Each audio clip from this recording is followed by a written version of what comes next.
Hello guys, అందరికీ welcome to our channel. ఇవాల్టి వీడియోలో సోలో లెవెలింగ్ సీజన్ 2కి సంబంధించిన ఎపిసోడ్ 3ని ఎక్స్ప్లెయిన్ చేయబోతున్నాను. వీడియో అయితే చాలా ఇంట్రెస్టింగ్గా ఉండబోతుంది. సో వీడియోని స్కిప్ చేయకుండా ఎండ్ వరకు చూసి వీడియో ఎలా అనిపించిందో కింద కామెంట్ సెక్షన్లో కామెంట్ అయితే చేయండి. సో ఈ వీడియోకి నేను ఒక 100 లైక్స్ టార్గెట్గా ఇస్తున్నాను. ప్రతి ఒక్కరు కూడా వీడియోకి లైక్ చేసి మన టార్గెట్ని ఫినిష్ అయితే చేయండి. అలాగే మన ఛానల్ కొత్త వీడియో చేస్తుంటే సబ్స్క్రైబ్ చేసుకొని పక్కన బెల్ ఐకాన్ టైప్సి అలర్ట్ యాక్టివేట్ అయితే చేసుకోండి. సో ఎటువంటి లేట్ చేయకుండా వీడియోని అయితే స్టార్ట్ చేసేద్దాం guys. So let's get start the video.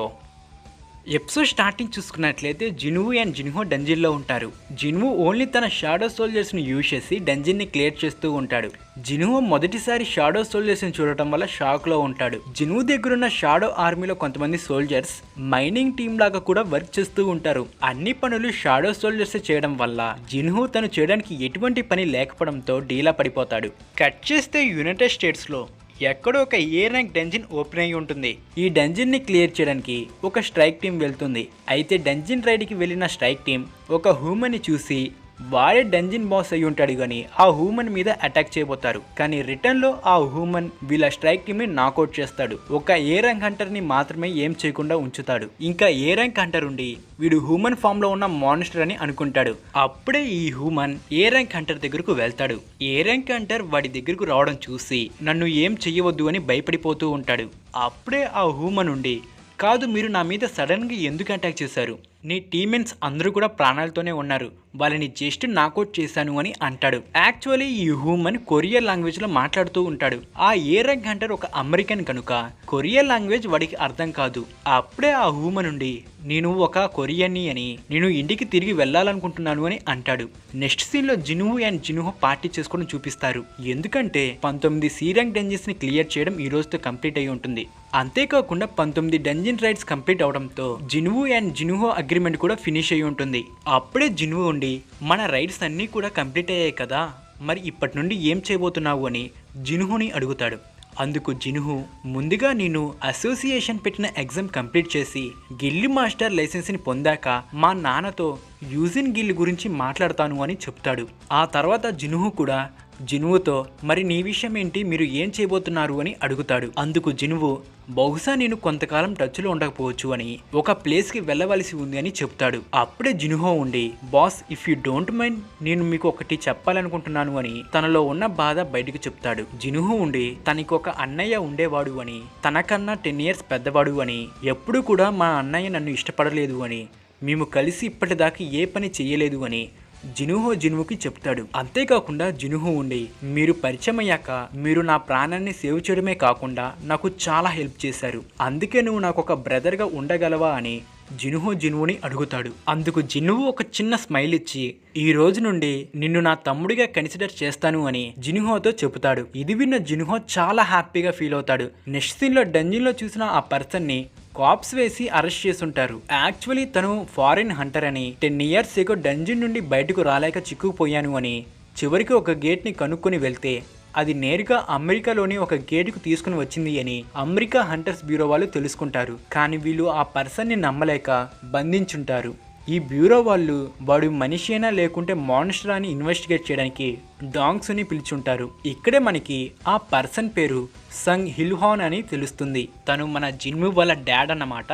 Cut చేస్తే జిన్వు డీమన్ క్యాసిల్లోకి వెళ్లేందుకు ప్రిపేర్ అవుతూ ఉంటాడు. అంతేకాకుండా జీనాతో, నేను ఒక వారంలో తిరిగి వస్తాను అని చెప్తాడు. జీనా ఉండి, ఈ మధ్య నువ్వు చాలా బిజీగా ఉంటున్నావు, ఇప్పుడేమో 1 week ట్రిప్ అంటున్నావు, ఇంతకీ నువ్వు ఒక్కడివే వెళ్తున్నావా లేకుంటే ఎవరితోనే కలిసి వెళ్తున్నావా అని అడుగుతుంది. ఇంకా జిన్వు జీనా మాటలని పట్టించుకోకుండా డీమన్ క్యాసిల్లోకి వెళ్తాడు. లాస్ట్ టైం జిన్వు లెవెల్ 20లో ఉన్నప్పుడు డీమన్ క్యాసిల్కి వస్తాడు. అప్పుడే జిన్వు సెర్బరస్తో ఫైట్ చేసి చాలా డ్యామేజ్ అవుతాడు. కానీ ఇప్పుడు జిన్వు అప్పటికంటే 3 times లెవెల్ అప్ అయి ఉంటాడు. ఇంకా జిన్వు ఉండి, ఇది సులభంగా ఉండాలి అని తన దగ్గరున్న కీని యూజ్ చేసి లోపలికి వెళ్తాడు. అప్పుడే జిన్వుకి ఒక క్వీస్ట్ వస్తుంది. క్వీస్ట్ ఏమిటంటే తను 10,000 డీమన్ సోల్స్ ని కలెక్ట్ చేయాలి అని ఉంటుంది. ఈ క్వీస్ట్ ని బట్టి ఇక్కడ చాలా డీమన్స్ ఉండబోతున్నాయి అని జిన్వు అర్థం చేసుకుంటాడు. అప్పుడే జిన్వు డీమన్ క్యాసిల్లోకి రావడం గల కారణాన్ని గుర్తు చేసుకుని రంగంలోకి దిగుతాడు. నెక్స్ట్ సీన్ లో జిన్హోని తన డాడ్ అయిన మ్యూంగన్ ని చూపిస్తారు. మ్యూంగన్ నుండి, అయితే నువ్వు మన గిల్లిని టేక్ ఓవర్ చేయాలనుకుంటున్నావు అనుకుంటున్నావా అని అడుగుతాడు. అందుకు జిన్హో ఉండి అవును అని అంటాడు. వెంటనే మ్యూంగ నుండి ఇప్పటికే మీ అన్నయ్య జిన్సంగ్ దానిపై పనిచేస్తున్నాడు అని నీకు తెలుసు కదా అని అంటాడు. జిన్హో ఉండి మన గిల్ని రన్ చేయడానికి అతను బయట వ్యక్తిని తీసుకురాబోతున్నాడు అని, అందుకు మనం నష్టపోయే అవకాశం ఉందని అంటాడు. అప్పుడే మ్యూంగన్ జిన్వు గురించి ప్రస్తావిస్తాడు. అంతేకాకుండా మ్యూంగ నుండి నువ్వు చేసిన అన్ని రైడ్స్ లో తను కూడా పార్టిసిపేట్ చేశాడు కదా అని, నువ్వు అతని హెల్ప్ తోనే ఆ గిల్ మాస్టర్ లైసెన్స్ ని సంపాదించావు కదా అని, ఇదంతా విన్నాక కూడా నువ్వు గిల్లిని అప్పగించమని నన్ను అడుగుతావా అని అంటాడు.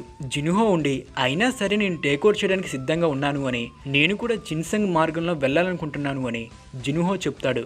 వెంటనే మ్యూంగ నుండి సరే నువ్వు చెయ్యాలనుకున్నది చెయ్యి, కాకపోతే జిన్వుని మన గిల్లులో జాయిన్ చేపించు అని ఒక కండిషన్ పెడతాడు. జిన్హో కూడా అందుకు సరే చెప్తాడు. నెక్స్ట్ సీన్ లో జిన్వుని చూపిస్తారు. తను కిల్ చేసిన డీమన్స్ యొక్క షాడోస్ ని ఎక్స్ట్రాక్ట్ చేయడం కుదరదు అని నోటిఫికేషన్ వస్తుంది. అప్పుడే జిన్వు చేతుల్లోకి నెక్స్ట్ ఫ్లోర్ కి వెళ్లేందుకు ఎంట్రీ పర్మిట్ వస్తుంది. ఇంకా జిన్వు ఎంట్రీ పర్మిట్ ని యూజ్ చేసేందుకు కనిపిస్తున్న ఎల్లో లైట్ వైపు వెళ్తాడు. అక్కడ దాకా వెళ్లేందుకు జిన్వు ట్యాంక్ యొక్క హెల్ప్ ని తీసుకుంటాడు. ట్యాంక్ మాత్రం ఎదురుగా వస్తున్న డీమన్స్ ని తొక్కుకుంటూ వెళ్తూ ఉంటుంది. కట్ చేస్తే చాహిన్ స్విమ్మింగ్ పూల్ లో స్విమ్మింగ్ చేయడం చూపిస్తారు. సో చాహిన్ జేజు ఐలాండ్ లో ఉన్న యాంట్స్ గురించి చాయ్జంగ్ తో డిస్కస్ చేయడం గుర్తు చేసుకుంటుంది. చాహి నుండి ఆ యాంట్స్ కి సంబంధించిన రిపోర్ట్ ఎందుకు సీక్రెట్ గా ఉంచుతున్నారు అని అడుగుతుంది. అందుకు చాయ్జంగ్ కారణం అసోసియేషన్ ఆదేశాలు అని, మనం ఆ యాంట్స్ యొక్క సమాచారాన్ని పబ్లిక్ చేస్తే నార్మల్ పీపుల్స్ పానిక్ అవుతారు అని చాయ్జంగ్ చెప్తాడు. చాహిన్ వాళ్ళు మాట్లాడుకున్న కాన్వర్జేషన్ గురించి ఆలోచిస్తూ ఉంటుంది. ఇక్కడ మాత్రం జిన్వు ఆ డీమన్స్ ని కిల్ చేస్తూ ఎంట్రీ పర్మిట్స్ ని పొందుతూ హై ఫ్లోర్స్ కి వెళ్తూ ఉంటాడు. ఇలా జిన్వు 10,000 డీమన్స్ యొక్క సోల్స్ ని కలెక్ట్ చేసి క్వెస్ట్ ని కంప్లీట్ చేస్తాడు. అంతేకాకుండా జిన్వు ఇక్కడ మొత్తం 100 ఫ్లోర్స్ ఉంటాయి అని తెలుసుకుంటాడు. Finally Jinwoo lower floors lord అయిన వోల్కన్ దగ్గరకు చేరుకుంటాడు. ప్రెజెంట్ జిన్వు 15th ఫ్లోర్ లో ఉంటాడు. మరోవైపు సాంగ్మెన్ పార్క్ తో కలిసి జిన్వు కోసం జిన్వు యొక్క ఇంటికి వెళ్తాడు. ఇంటి దగ్గర జీనా ఉండటంతో జిన్వు 1 వీక్ ట్రిప్ కు వెళ్ళాడు అని వాళ్ళకి చెప్తుంది. ఇక్కడ జిన్వు వోల్కన్ ని ఎదుర్కోవడానికి సిద్ధంగా ఉంటాడు. ఇంకా వోల్కన్ యొక్క soldiers and shadow soldiers fight చేయడం స్టార్ట్ చేస్తారు. ఇగ్రీస్ మాత్రం తగ్గేదేలే అంటూ ఫైట్ చేస్తూ ఉంటాడు. జిన్వు వోల్కన్ వైపు చూస్తూ వీడు లెగ్సేలాగా లేడు అని, బహుశా వీడు కదలలేకపోవచ్చు అని అనుకుంటాడు. అంతలో వోల్కన్ స్ప్లిట్ సెకండ్ లో జిన్వు మీద ప్రత్యక్షమవుతాడు. వాడి స్పీడ్ ని చూశాక జిన్వుతో పాటు నేను కూడా షాక్ అయ్యాను. జిన్వు డార్జ్ అయ్యి వోల్కన్ మొహం మీద పంచ్ చేస్తాడు. దాంతో వోల్కన్ అక్కడున్న బిల్డింగ్స్ గుద్దుకుంటూ దూరంగా పడిపోతాడు. జిన్వు తన స్ట్రెంత్ ఓవర్ లెవెల్ లో ఉందని తెలుసుకుంటాడు. ఇంతలో వోల్కన్ మళ్ళీ లెగుస్తాడు. ఈసారి వోల్కన్ చాలా కోపంగా ఉంటాడు. వోల్కన్ అటాక్ చేసేందుకు చాలా స్పీడ్ గా జిన్వు వైపు వస్తూ ఉంటాడు. వెంటనే జిన్వు ఐరన్ తో షీల్డ్ని విసిరేమంటాడు. జిన్వు ఐరన్ షీల్డ్ తో వోల్కన్ యొక్క అటాక్ ని అడ్డుకుంటాడు. కానీ వోల్కన్ అటాక్ చాలా పవర్ఫుల్ గా ఉంటాయి. జిన్వు వోల్కన్ యొక్క పర్సనాలిటీని బట్టి వీడికి ఇంత స్పీడ్ ఎలా ఉందని ఆశ్చర్యపోతాడు. వెంటనే జిన్వు ఐరన్ యొక్క షీల్డ్ ని యూజ్ చేసి వోల్కన్ ని డైవర్ట్ చేసి తన డైగర్ తో అటాక్ చేయబోతుండగా వోల్కన్ జిన్వు యొక్క మూని గెస్ చేసి అటాక్ చేయబోతాడు. వెంటనే జిన్వు లాస్ట్ సెకండ్ లో తన రూలర్స్ ఆథరిటీని యూజ్ చేసి డార్జ్ అవుతాడు. అప్పుడే జిన్వు వోల్కన్ యొక్క వీక్నెస్ తన కళ్ళే అని కనిపెట్టేస్తాడు. ఇంకా జిన్వు వోల్కన్ ని తన వెంట వచ్చేలా చేస్తాడు. జిన్వు తన డాష్ స్కిల్ ని యూజ్ చేసి చాలా స్పీడ్ గా ఒక బిల్డింగ్ మీదకి ఎక్కుతాడు. జిన్వు వెనకాల వస్తున్న వోల్కన్ నేరుగా సేమ్ బిల్డింగ్ కి గుద్దుకుంటాడు. ఇదే అవకాశమని జిన్వు తన డేగర్స్ తో వోల్కన్ యొక్క నెక్ ని కట్ చేస్తాడు. దీంతో వోల్కన్ డిఫీట్ అవుతాడు. ఇంకా సిస్టమ్ నుండి వోల్కన్ డిఫీట్ అయినట్టు ఎలిక్సర్ ఆఫ్ లైఫ్ ని క్రియేట్ చేయడానికి కావలసిన వాటిల్లో ఒకటైన వోలీ ట్రీ ఫ్రాగ్మెంట్ వచ్చింది అని నోటిఫికేషన్ వస్తుంది. నెక్స్ట్ సీన్ లో డాంగ్సు జిన్వు వాళ్ళ డాడ్ ని ఇన్వెస్టిగేట్ చేయడం చూపిస్తారు. డాంగ్సు ఉండి బయటున్న వాళ్ళు నువ్వు ఒక మాట్లాడే బీస్ట్ అని చెప్తున్నారు అని అంటాడు. అందుకు హాన్ నేను మానిస్టర్ ని కాదు, కావాలి అంటే DNA టెస్ట్ చేసుకోండి అని అంటాడు. వెంటనే డాంగ్స్ ఉండి నోరు మూసుకో, నా క్వశ్చన్స్ కు ఆన్సర్ ఇచ్చేందుకే నువ్వు మాట్లాడాలి అని అంటాడు. ఇంకా డాంగ్స్ హాన్ యొక్క ఇన్ఫర్మేషన్ ఉన్న పేపర్స్ ని చెక్ చేస్తూ ఉంటాడు.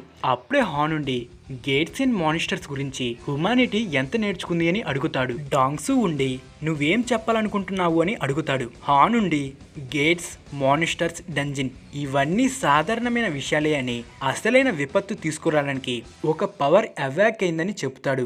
ఎటువంటి విపత్తుని డాంగ్సు అడుగుతాడు. హాన్ ఉండి విపత్తు అని మాత్రమే చెప్పగలను అని, అంతకు మించి ఏం చెప్పలేను అని, ఆ విపత్తుని ఆపడమే నా లక్ష్యమని చెప్తాడు. ఇలానే హాన్ ఆ విపత్తు గురించి వార్నింగ్ ఇస్తూ ఉంటాడు. కానీ డాంగ్సు మాత్రం హాన్ చెప్పే మాటలను పట్టించుకోడు. అప్పుడే డాంగ్సు ఉండి నీ కొడుకు పేరు ఏంటి అని అడుగుతాడు. అందుకు హాన్ జిన్వు అని చెప్తాడు. అప్పుడే హాన్ డాంగ్సు లోపల బ్లడ్ లస్ట్ ఎక్కువగా ఉండటం గమనిస్తాడు. అంటే రక్తదాహం ఎక్కువగా ఉండటం గమనిస్తాడు. డాంగ్సు ఉండి నీ కొడుకు చనిపోయాడు అని, వాడికి ఏమైనా చెప్పాలి అనుకుంటే నువ్వు నెక్స్ట్ వరల్డ్ లో కనిపించినప్పుడు చెప్పు అని అంటాడు. నెక్స్ట్ సీన్ లో జిన్వు మెంటోస్ అనే మానిస్టర్ ని ముక్కలు ముక్కలుగా నరకడం చూపిస్తారు. దాంతో జిన్వు 2 times లెవలప్ అవుతాడు. కట్ చేస్తే డాంగ్సు అండ్ హాన్ ఉన్న బిల్డింగ్ కాలిపోతూ ఉంటుంది. డాంగ్సు బాడీ నిండా గాయాలుంటాయి. మన జిన్వు వాళ్ళ డాడ్ వీన్ని కుక్కను కొట్టినట్టు కొడతాడు. ఇక్కడ జిన్వు తను తెచ్చుకున్న ఫుడ్ అయిపోవడంతో తిరిగి వెళ్దామా వద్దని ఆలోచిస్తూ ఉంటాడు. ప్రజెంట్ జిన్వు ఫ్లోర్ 75లో ఉంటాడు. ఇంకా 25 ఫ్లోర్స్ బ్యాలెన్స్ గా ఉంటాయి. జిన్వు ఉండి ఇంకా చాలా దూరం వెళ్ళాలి అని అంటాడు. జిన్వు ఈ 75 ఫ్లోర్స్ క్లియర్ చేయడం వల్ల చాలా రివార్డ్స్ వచ్చి ఉంటాయి. ఫస్ట్ ఆఫ్ ఆల్ 15th ఫ్లోర్లో వాల్కన్ని డిఫీట్ చేశాక ఒక ఇయర్ రింగ్ వచ్చి ఉంటుంది. ఆ తర్వాత మెంటోస్ని డిఫీట్ చేశాక ఒక నెక్లెస్ కూడా వచ్చి ఉంటుంది. వీటి వల్ల తన స్టాట్స్ పాయింట్ +5 ఇంక్రీజ్ అవుతాయి. జిన్వు ఉండి మరో బాస్ లెవెల్ మానిస్టర్ని డిఫీట్ చేస్తే థర్డ్ ఐటమ్ కూడా వస్తుంది అని అంటాడు. అలాగే జిన్వుకి ఒక మ్యాజికల్ ఆర్ప్ కూడా లభిస్తుంది. వీటన్నిటితో పాటు ఒక కర్చుడు ర్యాండమ్ లూట్ బాక్స్ కూడా రివార్డ్ గా వస్తుంది. జిన్వు దానిని ఓపెన్ చేస్తాడు. అందులో ఒక కీ ఉంటుంది. కానీ ఆ కీ యొక్క డీటెయిల్స్ ఏమీ ఉండవు. అంటే ఆ కీ ఎక్కడ ఎప్పుడు ఉపయోగించాలో ఇన్ఫర్మేషన్ ఉండదు. ఇక్కడ ఎలిక్సర్ ఆఫ్ లైఫ్ తయారు చేయడానికి కావాల్సిన ఇంగ్రీడియంట్స్ లో జిన్వు 2 ఇంగ్రీడియంట్స్ ని సంపాదించి ఉంటాడు. బ్యాలెన్స్ 1 మాత్రమే ఉంటుంది. జిన్వు ఉండి ఆ 1 సంపాదిస్తే మామ్ని తిరిగి పొందవచ్చు అని, నెక్స్ట్ టైం వచ్చినప్పుడు నేను ఖచ్చితంగా అన్ని ఫ్లోర్స్ ని క్లియర్ చేస్తాను అని చెబుతాడు. That's it guys. ఇంతటితో వీడియో అయితే ఎండ్ అవుతుంది. వీడియోని ఎండ్ వరకు చూసినందుకు thank you so much guys. అలాగే ఛానల్ని కొత్తగా విచ్ చేస్తుంటే సబ్స్క్రైబ్ అయితే చేసుకోండి. మళ్ళీ మరొక ఇంట్రెస్టింగ్ ఎపిసోడ్తో మళ్ళీ కలుద్దాం. అట్లే take care, good bye, thanks watching the video guys.